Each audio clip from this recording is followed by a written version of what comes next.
भारत और पाकिस्तान नियंत्रण रेखा पर युद्ध विराम समझौते पर अमल के लिए तैयार हो गए। बड़ी खबर इस समय की, युद्ध विराम के लिए नए सिरे से ये समझौता किया गया है। कल दोनों देशों के डीजीएमओ यानी director general of military operation के बीच बात हुई, जिसमें युद्ध विराम पर नए सिरे से सहमति बनी है। दोनों देशों ने कहा है कि युद्ध विराम का समझौता सख्ती से लागू होगा और दोनों देश इसे मानेंगे। भारत और पाकिस्तान के बीच 2003 से ही युद्ध विराम लागू है, लेकिन पाकिस्तान की तरफ से इसका उल्लंघन होता रहता है।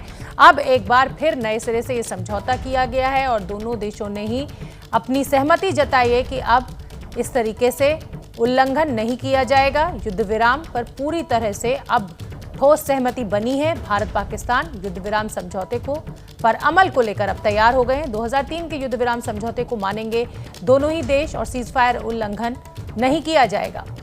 कल दोनों देशों के डीजीएमओ लेवल की बातचीत हुई थी और उसी में ये फाइनल हुआ। नीरज राजपूत हमारे साथ ज्यादा जानकारी लिए हुए जुड़ रहे हैं।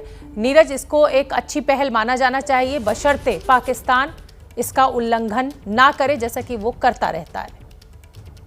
बिल्कुल शोभना, बिल्कुल ठीक कहा आपने। पिछले काफी समय से, कई सालों से हम लोग देख रहे थे भारत और पाकिस्तान के बीच में एलओसी पर जिस तरह की फायरिंग होती है, भारी गोलाबारी हो रही है, होती थी और उससे नुकसान भी दोनों देशों की सेनाओं को हो रहा था और साथ ही जो वहाँ आसपास के लोग हैं, जो गांव हैं, उनको भी होता था। लेकिन अब दोनों देशों के डीजीएमओ ने बातचीत की हॉटलाइन पर और इस बात के लिए अब तैयार हो गए हैं कि बस 2003 में जो दोनों देशों के बीच में युद्ध विराम के लिए जो एग्रीमेंट हुआ था, अब उस पर अमल किया जाएगा। यानी कि अब हम मान सकते हैं कि बीती रात से दोनों देशों के बीच में एलओसी पर फायरिंग अब बंद कर दी गई है।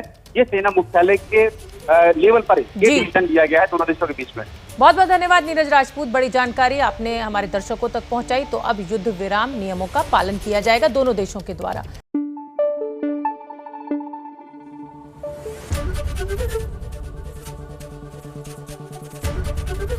एबीपी न्यूज आपको रखे आगे।